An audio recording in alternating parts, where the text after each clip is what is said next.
As Mrs. Pampa said, I am Aunt Farrell. I'm the Director of Spiritual Formation here at St. James. I've been here 11 years, 2 part-time, until Patrick was old enough to come to school, and the rest is history.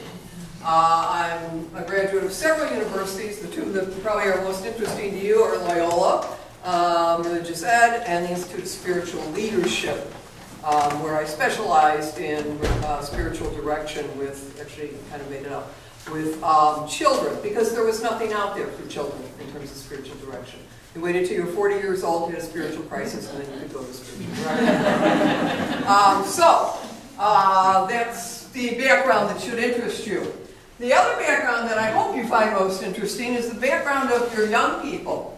And there are many, many theories about how people learn and, you know, the different styles of learning and different levels and abilities and all that. But I think what we want to do, maybe for the first time, is take a look not only at those intellectual properties, but at their spiritual growth and development.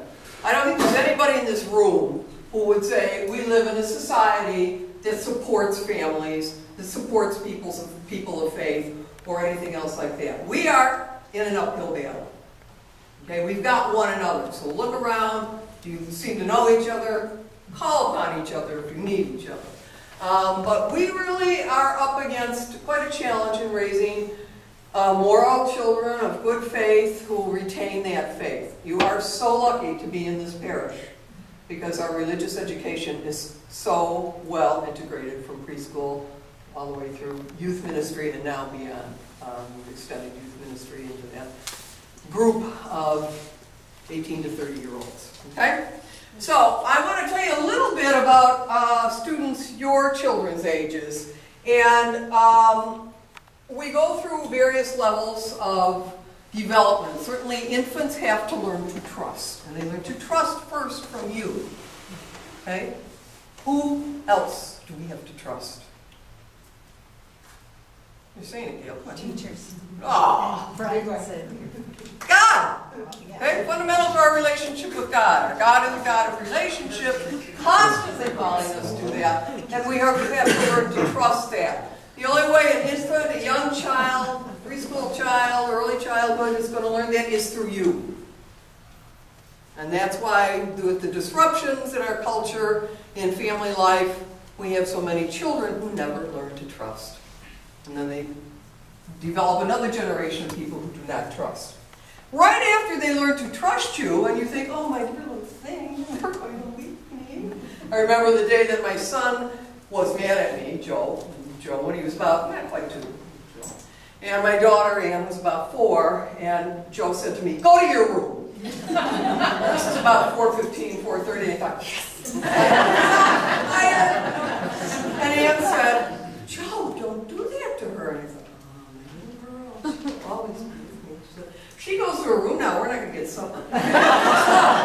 Anyhow, Joe was learning to trust. Ann was in the next stage, and that was establishing her autonomy. Actually, Ann was kind of there when she was born, but anyhow. And so those are 2 things that play into the foundation of development. In those early childhood and preschool years, they not only learn these positive traits, but then they also learn things like guilt and shame. And by the time, you know, a youngster is in 3rd or 4th or 5th grade, they have a pretty good idea of what is right and what is wrong. And one of the programs that we started last year with Mrs. McGowan and I is a little thing called WE treats, W-E-E treats, okay? So we go around to the different grades and the different classes, and we will spend part of a day, full day, whatever we think is needed, working on those social and psychological issues that have spiritual underpinnings and that really are not working right.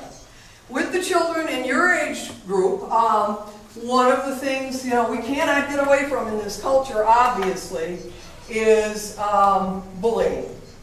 And why is it so difficult at this age? Because they are just really starting to take on the persona of themselves in the world. And so they just have a natural inclination to feel inferior. They don't know that. And what do you do if you feel inferior?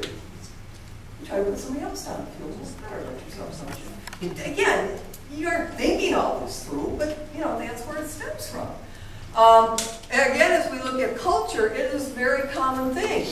Anybody pick up an HR magazine in your workplace. And what are we talking about the last 3 or 4 years? Bullying in the workplace. Okay? So it is endemic in this culture. The other thing that they're coping with at this age goes along with that, and it's a sense of inferiority.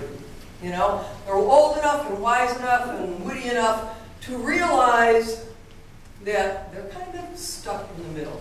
There are bigger kids than them that have a lot of abilities and skills in that, and they are trying to mimic and master those academic skills, which become extremely important in the middle years, and the social skills. And again, we live in a culture that puts tremendous pressure on us, not only to be brilliant academically, but excel at sports, you know, do everything well, and know where you're going to graduate school by the time you're out of 5th grade. Okay, so we've got a problem here.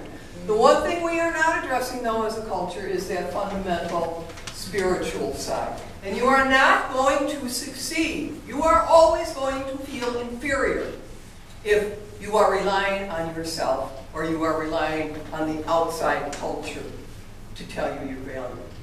Okay? I'm reading an interesting book now that probably wouldn't interest anybody but me, but it's called An Unsettling God. And it's written by an author named Brueggemann, who is an outstanding Hebrew scripture scholar. And he, of course, begins with the story of the God of Israel and how God called the Israelites to relationship constantly. And what did the Israelites always do? Messed up. Mm-hmm. They always say, oh, yes, Lord, this is wonderful. And messed up. Okay? And God sent plagues, and God sent blessings, and neither worked. Okay? And then Brueggemann takes that on into the impact that has on nations in terms of geopolitical structures and cultures. Okay?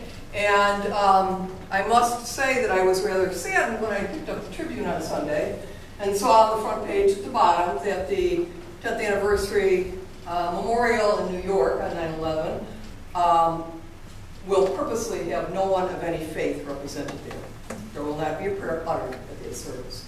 The President will be there. President Bush 43 will be there. There will be poetry readings. There will be other readings. There will be no mention of any faith. Excuse me? How could you begin to cope with it? And if I were a relative of a survivor or a survivor myself or whatever, I probably would notice something like that. You know? Interesting, also in contrast to the fact that Madeleine Albright, who was Secretary of State to Bush 41, when she left office, wrote a book called The Mighty and the Almighty.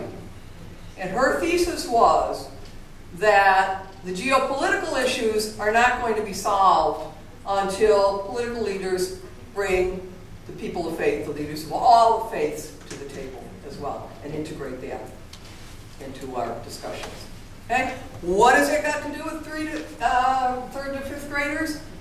You know, your foundation is set.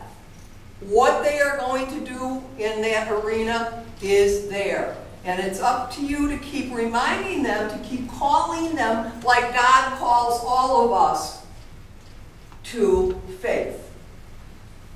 Okay? When God sent Moses out to the Israelites, and Moses didn't want to go. If you read the Old Testament, none of the major prophets wanted to go. Isaiah, Jeremiah, they all had an excuse. I'm too young, I do this. And Moses was going down the mountainside. Oh, one more question to God. He said, okay, I'm going. What shall I tell the people you are? Who shall I say sent me? And God answered very simply, I am. Tell the people that I am sent you. Where are the language scholars in here? What is I am? Present tense of the verb to be. God exists in the present tense. Always and evermore. No past, no future. So the God of the Israelites, the God that Brueggemann writes about, is the same God that we're talking about today. And his being is our being. From the moment he breathed life, existence into a human form, and in Hebrew it's called ruach, ruach, okay? We have yearned to breathe back at that God. That's what we're here for. That's what you have your children here for. And that's what we're trying to help you to do, okay?